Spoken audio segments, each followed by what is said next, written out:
Welcome. I just want to speak today about a few things you can do to quiet the noise in your life.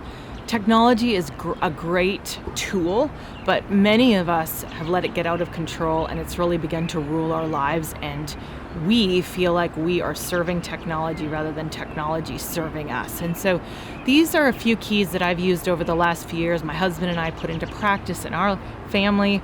And I just want to share these strategies, and hopefully one or two of these might be ones that could really help you. So the first thing is that I would recommend choosing to not sleep with your phone or technology in the room if you can help it. So there's some amazing studies that show that just having a phone in the same room as with you and the alerts and the things that can come through, even if you have it on quiet, can disturb your sleep and affect you. And so if at all possible, put that device in another room.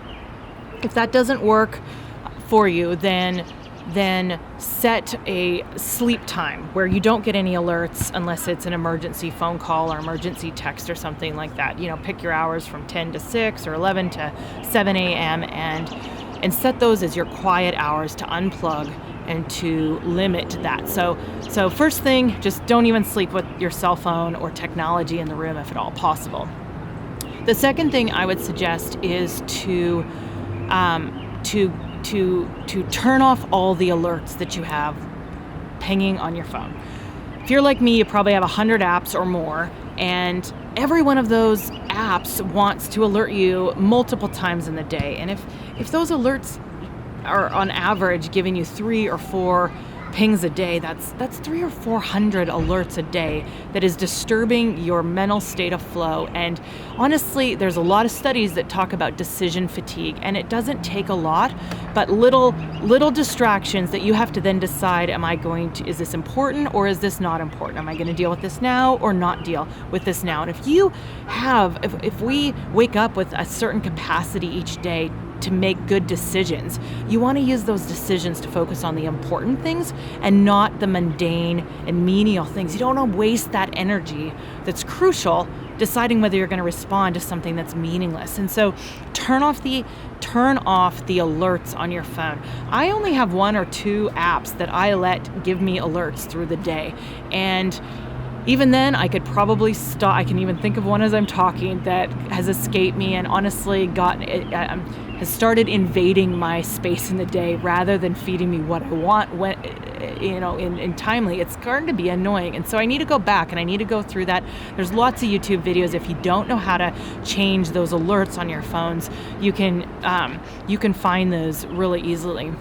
The third thing is just turn off the background noise. I don't know what kind of environment you grew up in. I don't know what your practice is in your family, but many people I know, you walk in their house and the television is just on in the background all day long, or they live with the radio on, they drive everywhere and there's something playing in the background. And I really encourage you to begin to create space in your life for silence. An example of this is my husband. When I met him, I don't think we ever went anywhere in the truck. And we did a lot of road trips where he didn't have a radio on or songs playing. And as we just kind of talked about it and the idea of being intentional with this stuff, I just had really encouraged him to begin to drive in silence. And I'm definitely somebody that likes to listen to more audio education, sometimes to probably even more than music.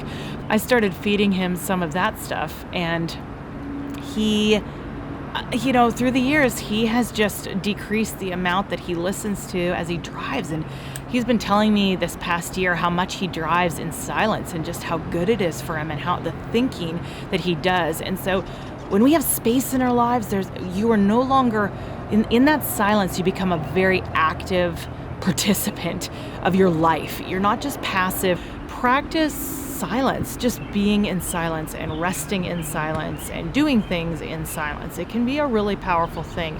And when there is silence, it provokes us to actually do thinking. You're not so much passive anymore, taking in everything else around you. Your mind has to become active, and it really shifts that dynamic. And in quieting that noise, I think it begins to turn the volume up on your own inner voice, and you'll have the chance to begin to maybe hear more whispers and stirrings of things like your dreams and hopes and aspirations and longings that sometimes are really suppressed when all we are doing is listening and reading and feeding off of what everyone else is doing and everything else around us. The next thing I would suggest is to just begin to set limits and be really intentional with the time that you are using technology. So, I don't get on a lot of those apps just any time of day. I pick a time and, I'll spend 10 or 30 minutes a day, running through feeds, maybe Instagram or Twitter or Facebook or, you name it. That's when I designate that time. I don't make that.